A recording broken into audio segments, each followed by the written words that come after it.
Olá, meus irmãos, que alegria e que privilégio poder falar com vocês através deste canal. Hoje é domingo, dia do Senhor, dia em que nós reservamos todo o nosso tempo a fim de meditarmos na palavra dele e sermos instruídos para que possamos crescer. É uma alegria ter você aqui e eu gostaria de compartilhar o texto de Neemias, capítulo 1, do verso 1 ao verso 11, aqui nessa noite. Diz-nos assim a palavra do Senhor. As palavras de Neemias, filho de Recalias. No mês de Quisleu, no ano 20º, estando eu na cidade de Suzã, veio Anani, um dos meus irmãos, com alguns de Judá. Então lhes perguntei pelos judeus que escaparam e que não foram levados para o exílio e acerca de Jerusalém. Disseram-me: os restantes que não foram levados para o exílio e se acham lá na província estão em grande miséria e desprezo. Os muros de Jerusalém estão derribados e as suas portas queimadas. Tendo eu ouvido estas palavras, assentei-me e chorei e lamentei por alguns dias, e estive jejuando e orando perante o Deus dos céus. E disse: Ah, Senhor Deus dos céus, grande e temível, que guardas a aliança e a misericórdia para com aqueles que te amam e que guardam os teus mandamentos. Estejam, pois, atentos os teus ouvidos e os teus olhos abertos para acudires à oração do teu servo, que hoje faço à tua presença dia e noite pelos filhos de Israel, teus servos. E faço confissão pelos pecados dos filhos de Israel, os quais temos cometido contra ti, pois eu e a casa de meu pai temos pecado. Temos procedido de todo corruptamente contra ti, não temos guardado os mandamentos, nem os estatutos, nem os juízos que ordenaste a Moisés, teu servo. Lembra-te da palavra que ordenaste a Moisés, teu servo, dizendo: se transgredirdes, eu vos espalharei entre os povos. Mas se vos converterdes a mim e os guardardes os meus mandamentos e os cumprirdes, então, ainda que os vossos rejeitados estejam pelas extremidades do céu, e de lá os ajuntarei e os trarei para o lugar que tenho escolhido para ali fazer habitar o meu nome. Estes ainda são os teus servos e o teu povo que resgataste com o teu grande poder e com a tua mão poderosa.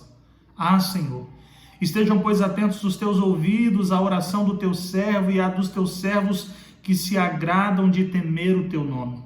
Concede que seja bem sucedido hoje o teu servo, e dá-lhe mercê perante este homem.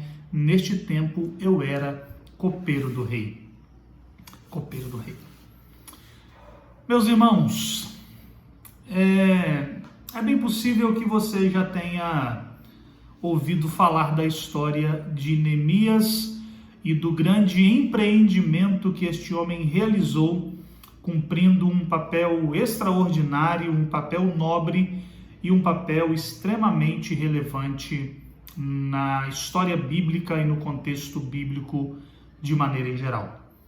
Existe um texto na Bíblia Sagrada, um versículo em Romanos, capítulo 12, versículo 15, que é muito interessante. Romanos 12, 15 diz: alegrai-vos com os que se alegram e chorai com os que choram. Alegrai-vos com os que se alegram e chorai-vos com os que choram. A pergunta que eu gostaria de fazer nesta oportunidade para que nós iniciemos a nossa reflexão é: será que nós estamos fazendo isso em relação ao próximo? Será que nós temos nos alegrado com os que se alegram e chorado com os que choram verdadeiramente?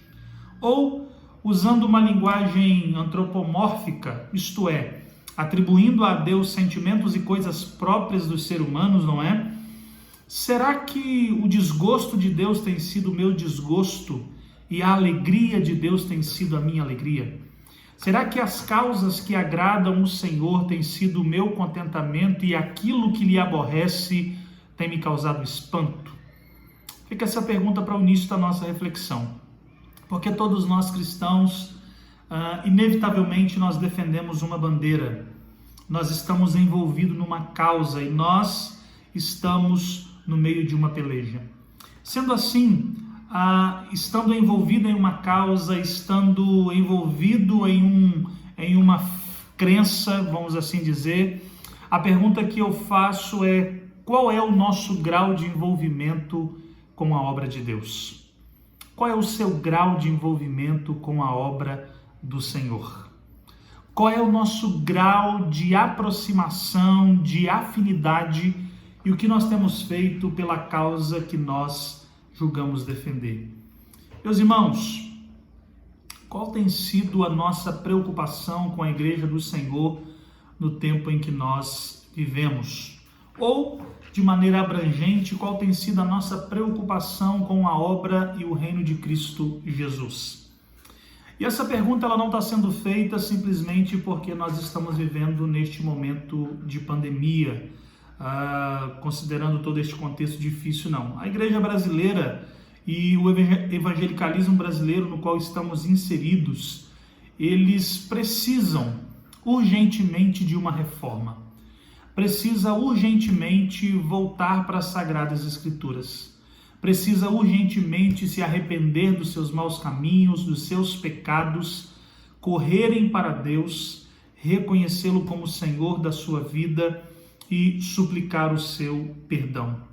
Porque não obstante vivermos um crescimento gigantesco, quando nós falamos de igreja, quando nós falamos de evangelho, quando nós olhamos para a sociedade e para os resultados que nos cercam, nos parece que esse número tão gigantesco de pessoas que se dizem cristãs, e aqui eu abro o leque, cristãs, independentemente da denominação, mas que têm valores cristãos, me parece que a sociedade no qual estamos inseridos não tem refletido esse número de pessoas que se declaram cristãs e que se declaram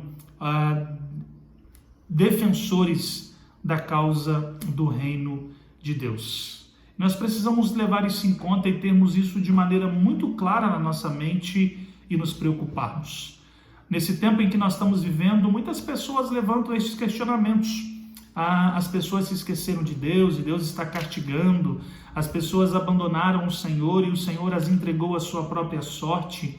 E nós precisamos pensar que Deus ele não é o autor do mal, mas por vezes, se nós olharmos para a Bíblia Sagrada, o Senhor permitiu que situações catastróficas acontecessem, a fim de que o seu povo pudesse voltar os seus olhos para Ele, se arrepender dos seus maus caminhos e iniciarem uma reforma que mudaria todo o seu contexto.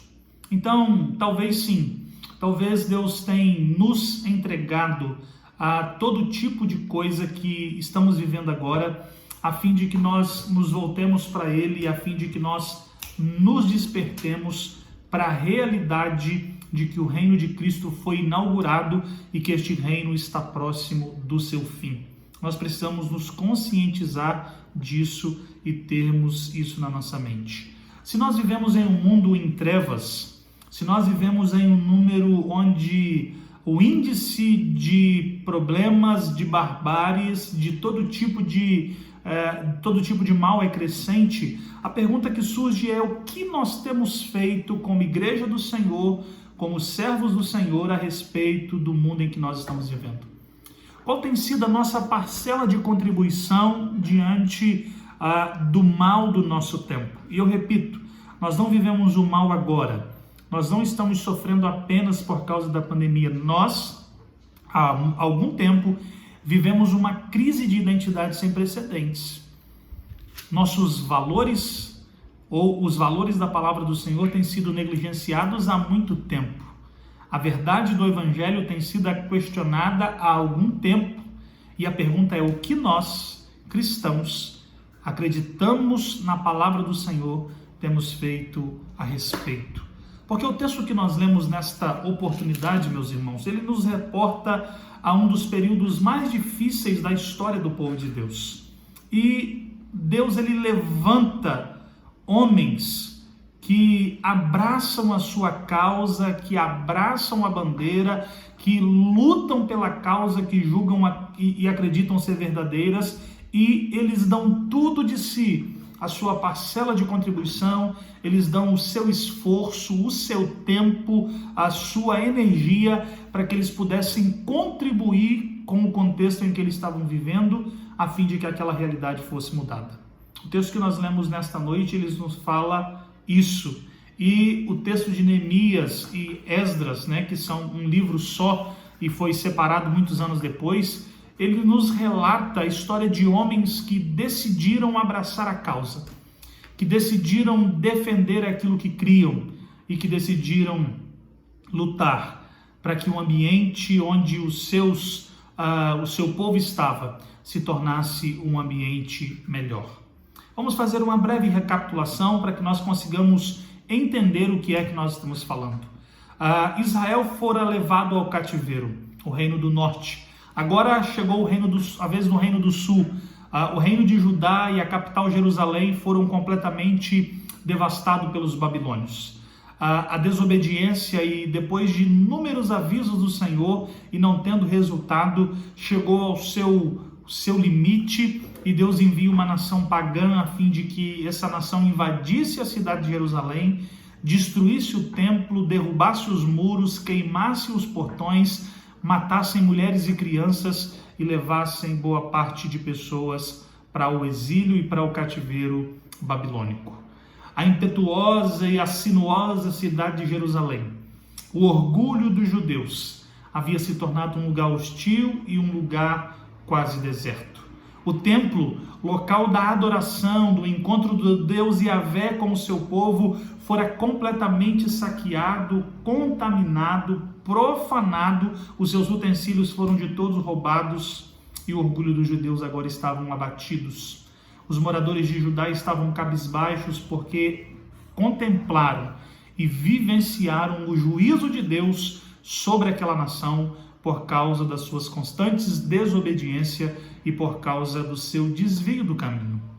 O orgulho do povo foi ferido, o seu amuleto lhe foi arrancado e tudo que esse povo possuía agora a respeito da sua terra são apenas lembranças. O Salmo 137 diz que eles estão na Babilônia como cativos, longe de Jerusalém, longe do templo, e a palavra que eles têm na boca é: junto aos rios da Babilônia, nós nos assentávamos e chorávamos, lembrando-nos de Sião. Havia apenas lembrança. A pomposa cidade, o templo sinuoso, o orgulho do povo foi de todo arrancado. E o pior de tudo, o povo sabe que o resultado que eles estão vivendo agora tem uma causa motriz, tem uma causa motora que originou todas essas coisas: a sua desobediência e o seu completo abandono ao Deus Criador. Eles estão em cativeiro porque decidiram abandonar o Senhor, porque decidiram andar pelos seus próprios caminhos, porque acharam que conheciam um jeito melhor de fazer a vida dar certo e de funcionar a sua história. Estão em cativeiro, estão distantes da terra e num período extremamente difícil. Mas a palavra do Senhor nos diz que, não obstante o pecado do povo e do juízo de Deus, o Senhor não deixaria o seu povo para sempre sofrer em terra estranha. O profeta Jeremias, no capítulo 25, deixa muito claro que o tempo de angústia no Egito, ou melhor dizendo, na Babilônia, seria de 70 anos. O cativeiro duraria 70 anos. Mas logo após serem castigados e serem humilhados por causa do seu pecado, o Senhor levantaria outros homens para que o seu povo fosse libertado.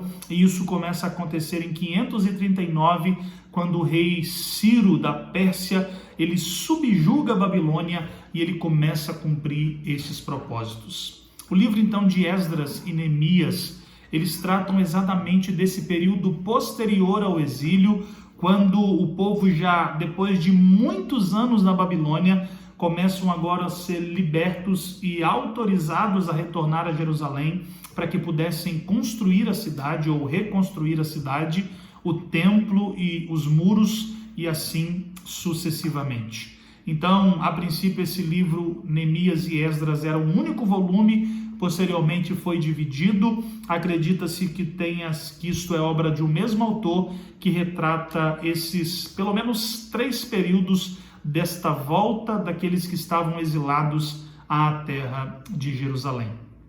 Nós poderíamos pensar na restauração do povo à terra e na volta em pelo menos 3 grandes empreendimentos liderados por 3 líderes que se destacam. O primeiro líder é Zorobabel. Zorobabel é aquele que inicia a construção do templo. Depois, Esdras. Esdras é aquele que vai restaurar o culto, aquele que vai restaurar o zelo pela lei, ou pelo menos tentar fazer com que o povo se apegue à lei novamente e obedeça a Deus. E numa terceira sessão, Neemias é o último que chega, trazendo consigo uma quantidade significativa de judeus com o intuito de restaurar os muros da cidade santa. Nós não vamos falar sobre Zorobabel, não vamos falar sobre Esdras, mas nós vamos voltar a nossa atenção para Neemias aqui nesta oportunidade. Neemias, meus irmãos, é nos apresentado neste texto como filho de Recalias, e nós pouco sabemos a respeito da família e do lastro familiar deste homem. Nós sabemos que ele é um descendente de judeu, que nasceu provavelmente na Babilônia e que tomou conhecimento das suas origens. Afinal de contas, um judeu orgulhoso, ele sempre lembra ou ele sempre conta as histórias do seu povo, das suas origens, esse processo catequético. E certamente para aqueles que estavam cativos não restava outra coisa a não ser se lembrar dos anos de ouro de Jerusalém e imprimir no coração dos mais novos aquilo que o Senhor havia realizado. Os grandes feitos, o templo de Jerusalém, e certamente os pais e os familiares deste homem chamado Neemias encheram o seu coração. Disseram: a cidade de Jerusalém era uma cidade maravilhosa, o templo do Senhor, local de encontro e de culto, algo extraordinário. De modo que este menino cresce com um vislumbre daquilo que os seus olhos nunca viu, mas que o seu coração e a sua mente foram irrigados por aquilo que os seus descendentes lhe contaram. O nome Neemias significa o Senhor consolou, ou aquele que traz conforto. Nós sabemos que o nome de um judeu está muito relacionado à origem, da forma como ele nasce, questões relacionadas ao nascimento, ao dia a dia, ao contexto familiar e outras coisas mais. Nascendo na Babilônia e recebendo o nome de Neemias, ou o Senhor consola, ou o nosso consolo, certamente os seus pais estão olhando para esta criança e em meio ao cativeiro babilônico estão olhando para o nascimento do filho e dizendo: esse é o nosso consolo em tempo de crise, essa é a nossa alegria em tempo de adversidade. Este é o consolo do Senhor para nós que estamos distante de casa e que provavelmente não tornaremos a ver a cidade e muito menos o templo do Senhor. Mas o nosso Deus é o Deus que controla a história, e o nome deste homem não é escolhido aleatoriamente e nem simplesmente pela vontade do seu pai. Este nome é escolhido pelo próprio Senhor da criação, porque Neemias é mais do que um consolo para os seus pais. Neemias é um consolo para aqueles que estavam lá em Judá, que não foram levados para o cativeiro e que estavam vivenciando grande aperto e grande dificuldade na cidade de Jerusalém. Então ele é o consolo de Deus não apenas para a sua família, ele é o consolo de Deus para outros povos, o consolo de Deus para outras pessoas. Ele é o instrumento de Deus, ou o meio pelo qual o Senhor vai usar para trazer conforto, trazer paz e trazer alegria a outros corações. Meus irmãos, e é exatamente isso que nós deveríamos ser. Nós deveríamos ser o consolo de Deus, nós deveríamos ser o conforto de Deus em um mundo cheio de pessoas que estão sofrendo, amarguradas, tristes e sem qualquer perspectiva. A igreja precisa exatamente cumprir este propósito, ser o socorro, ser o consolo, ser o bálsamo sobre a ferida, não é? Ser esperança que surge em meio às mais densas nuvens que assolam alguém. Nós precisamos ser o consolo de Deus enviado ao mundo, e nós precisamos ser esperança em meio às crises. Mas para nós sermos tudo isso, nós precisamos de empatia, nós precisamos de sensibilidade, nós precisamos de devoção, nós precisamos de coragem e nós precisamos de ação. O texto de Romanos que nós lemos no início da nossa reflexão nesta oportunidade nos chama a atenção para isso. Chorai com os que choram e se alegrai com os que se alegram. E muitas vezes nós não choramos com os que choram, e nem nos alegramos com os que se alegram, porque nós nos tornamos insensíveis, nos tornamos distantes, nos tornamos sem empatia e sem qualquer tipo de afeto pelas pessoas que estão à nossa volta e até mesmo por este mundo caído. Nós olhamos para tudo aquilo que nos cerca, para as crises que nos assolam, para os problemas que vêm contra as nossas vidas e contra as vidas das pessoas, e nós acreditamos nessa ideia maligna de que o mundo está entregue à própria sorte e de que não há esperança para ele. E nós nos esquecemos de que até a criação será redimida quando nosso Senhor Deus cumprir o seu propósito. E nós nos esquecemos que o Senhor nos lança como luzeiros neste mundo, como sal nessa terra, para que nós possamos ser consolo para alguém, para que nós possamos ser consolo para esta cidade, consolo para este estado, consolo para o nosso país.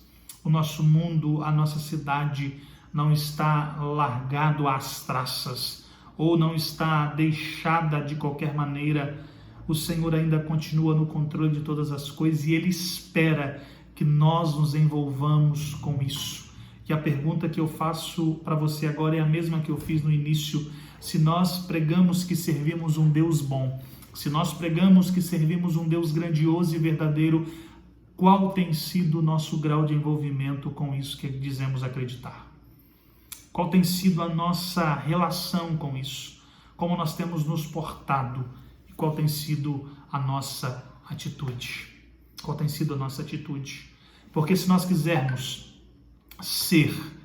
ser alguém que vai influenciar, que vai ser consolo, que vai ser apoio, que vai fornecer ajuda para este mundo e para as pessoas que sofrem, nós precisamos desenvolver empatia, sensibilidade, devoção, coragem e também ação. Existe um outro texto na Bíblia que diz que nos últimos dias o amor de muitos se esfriariam, e muitas vezes nós aplicamos este texto a apenas aquelas pessoas que se debandaram da fé.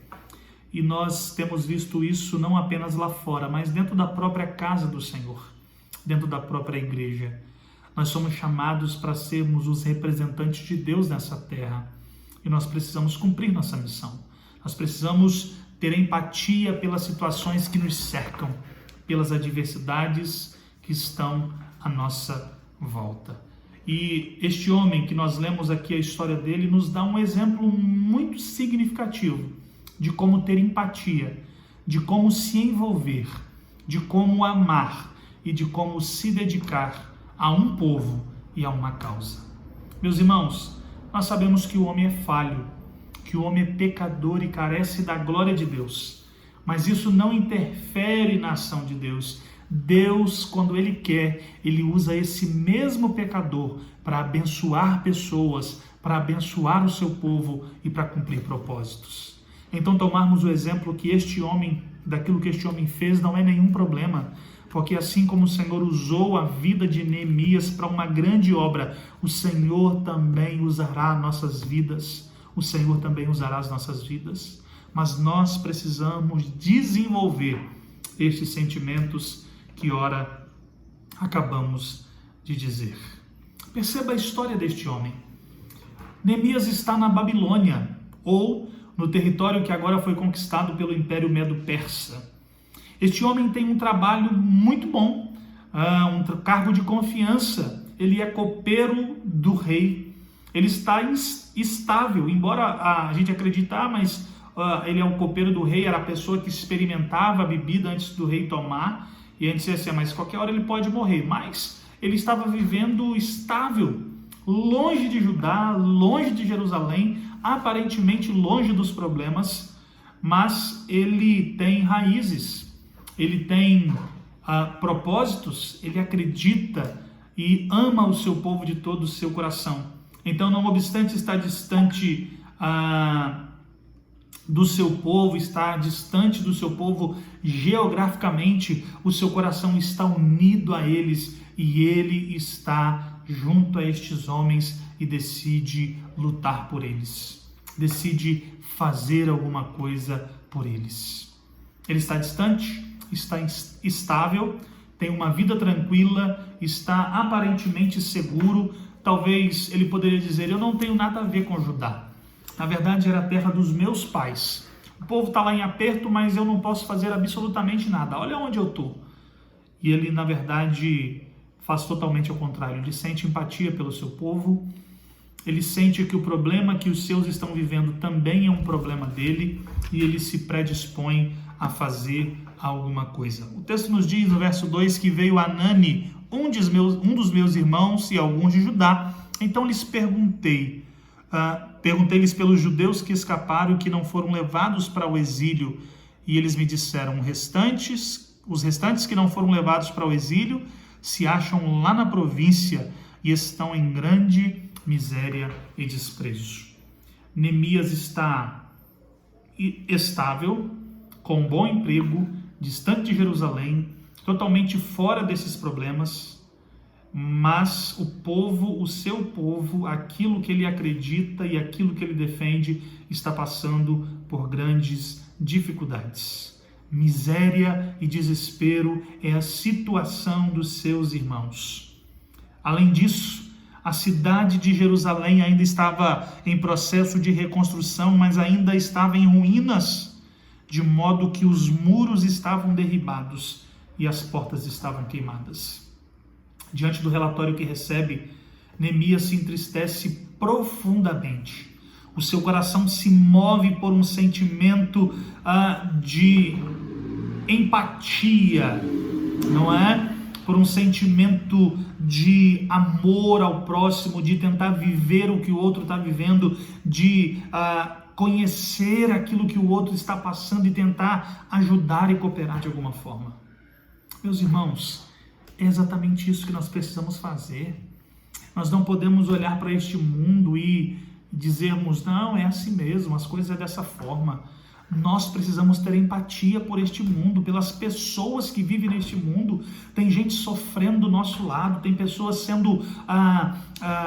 vivendo todo tipo de luta e de dificuldade da nossa volta, e parece que isso não nos atinge. Nosso coração não se move, nós não sentimos qualquer tipo de sentimento, porque afinal de contas está tudo bem conosco. E quando está tudo bem comigo, é isso que importa. E este não é o sentimento do povo de Deus. O Senhor não nos chamou para isso. O Senhor não nos chamou para isso. Diante desse relatório que Neemias recebe, o texto vai nos dizer, meus irmãos, que este homem se assenta. E é curioso a palavra assentei-me aparecer aqui neste texto. Porque assentei-me é algo corriqueiro, é algo normal, todos nós fazemos isso.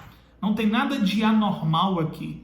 A ideia do texto aqui é tentar dar ênfase àquilo que Neemias sente quando ele recebe a notícia. Esse assentei-me aqui pode, eu acredito que traz a ideia de que ele se assentou porque ele não se conteve sobre as suas pernas, tamanho susto que ele tomou quando descobriu como estava o seu povo. Sentimento extremo, compaixão elevada, empatia, desejo de ajudar. Meus irmãos, este homem perde as suas forças diante do relatório que lhe é passado. As notícias não são nada positivas, pelo contrário, são alarmantes. E ele precisa se assentar. E quantos de nós já não recebemos notícias que nos deixam com as pernas bambas e nós perdemos o jogo da cintura muitas vezes? Mas o problema é que nós normalmente ficamos assim, quando as notícias dizem respeito àqueles que são nossos, da nossa família, do nosso grupo ou da nossa igreja. Mas nós não fomos chamados para amar apenas aqueles que estão à nossa volta, nós fomos chamados para amar aqueles que estão no mundo e que são os nossos familiares, porque são humanos como nós, que carecem do favor e da graça de Deus.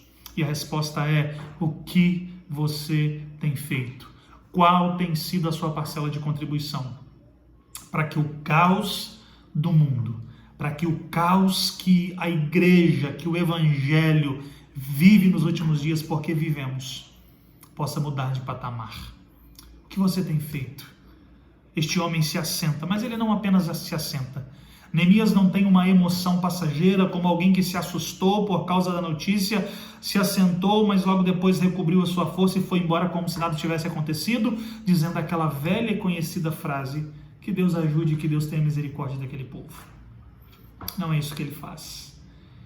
Ele deseja fazer alguma coisa. E o texto vai nos dizer, no versículo de número 2, no versículo de número 4, melhor dizendo: tendo eu ouvido essas palavras, assentei-me e chorei e lamentei por alguns dias, e estive jejuando e orando perante o Deus do céu.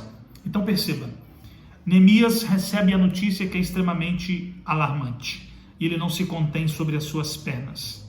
Entre esse estado de emoção repentina por causa da notícia e a ação tomada por este homem, há um processo e há um caminho a ser seguido.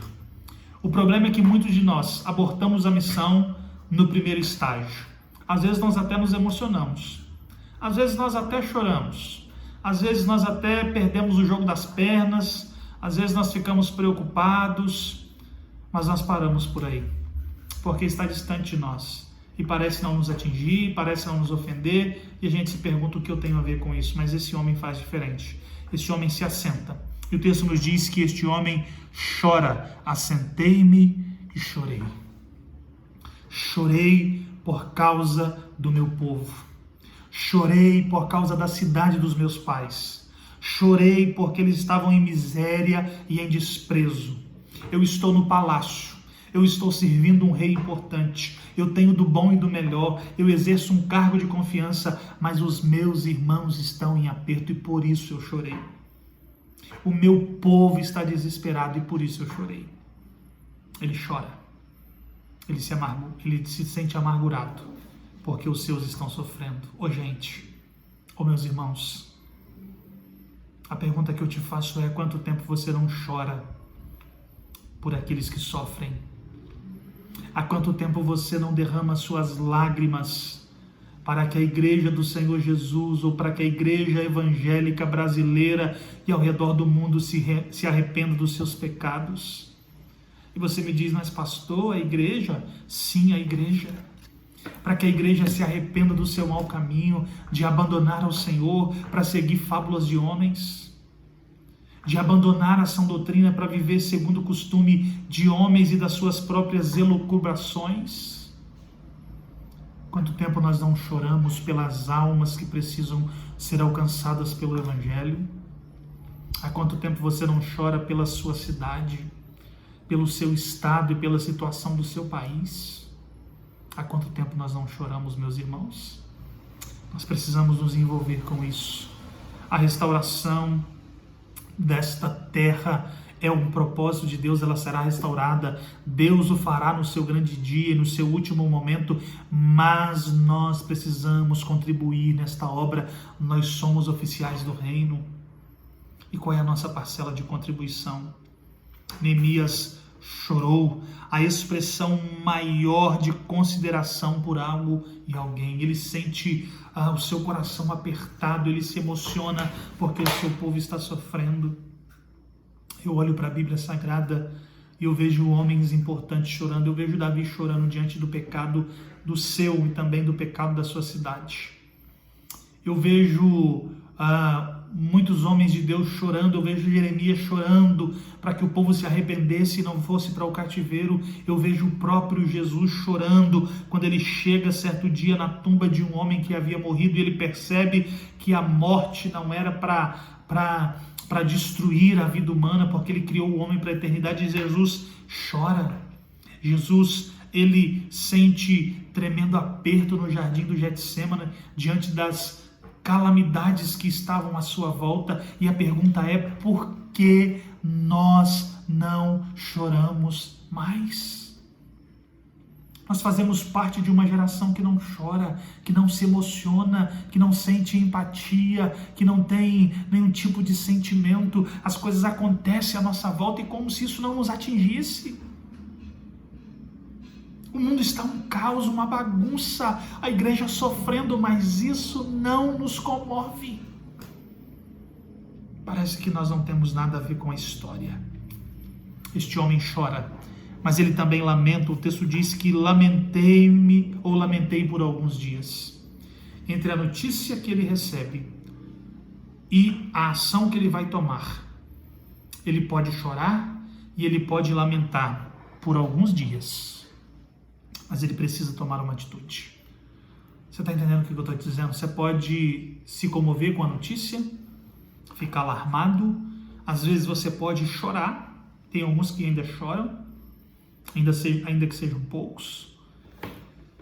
Você pode lamentar profundamente por alguns dias, por um período de tempo, mas você não pode ficar nessa situação de lamento. O nosso grande problema é que nós chegamos nesse terceiro estágio e nós paramos. Nós ficamos alarmados com a notícia e com a situação que vivemos, às vezes nós choramos e nós ficamos lamentando. O problema é que nós paramos do lamento. Poderia ser assim, por que não é desse jeito? Por que o Senhor não faz? Por que as pessoas não mudam? Por que as famílias não se reestruturam? Por que os filhos não amam? Por quê? Por quê? Por quê? E ao invés de ficarmos lamentando, a pergunta é: o que nós temos feito para mudar a realidade que tanto nos incomoda? Qual é a nossa atitude? O que nós temos feito? Porque é preciso sair do estado de lamento. Nós precisamos sair desse estado de lamento e fazer alguma coisa. Pense comigo, se Neemias apenas fica alarmado e diz: o povo está sofrendo. Se ele chora por causa disso e fica lamentando, mas não faz absolutamente nada, resolveria alguma coisa? Não resolveria, não resolveria. Mas ele também jejuou e orou perante Deus dos céus. Então perceba, ele se alarma, ele chora, ele lamenta alguns dias, mas ele parte para o jejum e para a oração. Ele parte para o jejum e para a oração. Há um tempo atrás eu estava ouvindo na nossa conferência missionária do seminário o reverendo Elias Medeiros, e ele falou uma coisa que eu achei muito interessante quando ele falava sobre aquele texto em que Pedro está preso, lá no livro de Atos dos Apóstolos, e a igreja estava em oração por Pedro. E o reverendo Elias disse algo muito interessante. Ele disse: quando Pedro foi preso, a igreja se trancou dentro de 4 paredes e ela começou a orar pela vida do seu pastor. E ele disse: a igreja não saiu na rua fazendo protesto, levantando cartazes dizendo: solta Pedro, queremos Pedro livre. Não é como nós temos visto em muitas manifestações por aí, mas a igreja foi para o joelho. Ela se colocou diante de Deus em oração. E nós conhecemos o resultado que veio sobre a vida de Pedro e também sobre a vida da igreja. O nosso papel é nos alarmarmos com as notícias. O nosso papel é chorar amargamente. O nosso papel é de levantar um santo jejum ao nosso Deus pela nação em que nós vivemos, pela igreja que nós participamos e pelas pessoas que precisam. Mas, acima de tudo, nosso papel é orar e nos colocarmos diante de Deus. A igreja precisa orar. A nossa força motriz está no nosso joelho, na nossa oração. Quando a igreja ora, Deus faz muitas coisas. A palavra diz que a oração do justo pode muito nos seus efeitos, meus irmãos.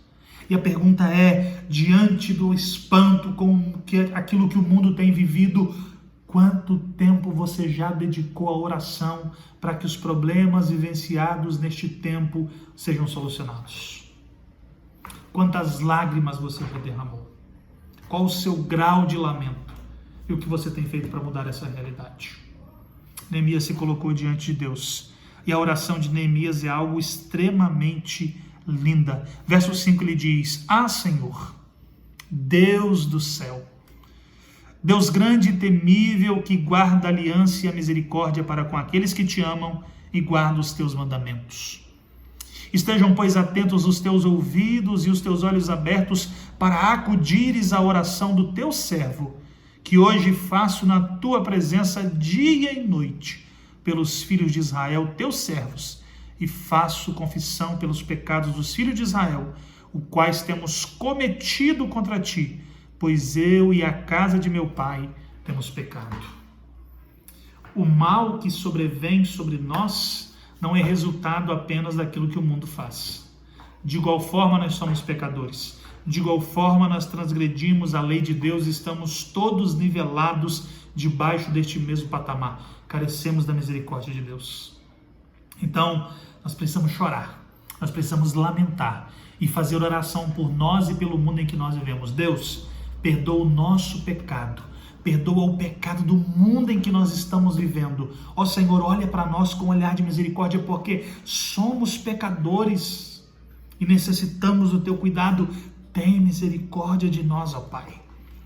Versículo de número 7. Temos procedido de todo corruptamente contra ti, não temos guardado os mandamentos, nem os estatutos, nem os juízos que ordenaste a Moisés. Reconheça a sua condição de pecador e coloquemos diante de Deus este mundo em que nós vivemos, o nosso país, a nossa nação, dizendo: Deus, nós habitamos no meio de um povo de lábio impuro, assim como nós somos, e nós carecemos do cuidado e da misericórdia do Senhor. Ó Senhor, lembra da tua aliança. No meio deste mundo pecaminoso e caído, há um povo que é seu. Tem misericórdia de nós, ó Pai. Tem misericórdia da nossa cidade. Tem misericórdia do nosso povo. Ele recorre à aliança no versículo de número 8, a parte B, dizendo: lembra-te da palavra que ordenaste a Moisés teu servo, dizendo: se transgredirdes, eu vos espalharei por entre os povos, mas se vos converterdes a mim e guardardes os meus mandamentos e os cumprires, então eis que os vossos rejeitados estejam, desde que os seus rejeitados estejam na extremidade do céu, de lá eu ajuntarei e trarei de novo. É certo que o pecado precisa de reparação e Deus castiga o pecado. Mas é certo que há esperança para nós. Quando uma nação se arrepende, quando um povo se coloca em atitude de arrependimento, de oração, a graça de Deus é manifestada por causa da sua aliança e por causa da sua misericórdia. Então, o nosso papel é orar, o nosso papel é chorar, o nosso papel é lamentar e suplicar a Deus por aquilo que Ele pode fazer por nós.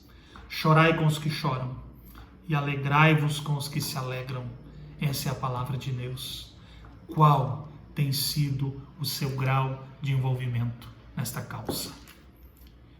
Com o que você tem contribuído para que o lugar e o seu povo tenham uma vida melhor e vivam num ambiente melhor? Nós podemos orar, nós podemos suplicar o favor de Deus, pregar o Evangelho, e certamente o Senhor nos dará a oportunidade de vivermos em um lugar melhor. Vamos falar com Ele? Senhor, nosso Deus e nosso Pai, nós te damos graças e nós te louvamos. Te louvamos porque a tua palavra é tão eficaz, tão poderosa e tão verdadeira. A tua palavra, ó Deus, é como um espelho que mostra a nós mesmos a nossa feiura e a nossa dependência de ti. Nós fazemos oração por nós e pelo povo, Deus, desta cidade, deste estado e deste país, e por que não dizer do mundo. Um povo pecador, de dura cerviz, um povo que blasfema, um povo que rejeita o teu santo nome, mas um povo, Deus, que é carente de conhecer o Senhor, carente de ouvir a tua voz. Ó Pai amado, que o Senhor nos abençoe, que o Senhor não leve em conta os nossos pecados e as nossas transgressões, porque senão não haverá esperança para nós. Mas baseado no sacrifício de Cristo e na obra que Ele realizou, tenha misericórdia de nós. Nos livra da calamidade que estamos vivendo e nos abençoe dia após dia. Sê conosco. Essa é a oração que nós fazemos em nome de Cristo Jesus. Amém. Que Deus te abençoe, que Ele te fortaleça. Vamos orar, vamos chorar, porque a nossa oração pode muito em seus efeitos. Fique com Deus, Deus te abençoe, tenha uma excelente semana na paz do nosso Senhor e Salvador Jesus Cristo.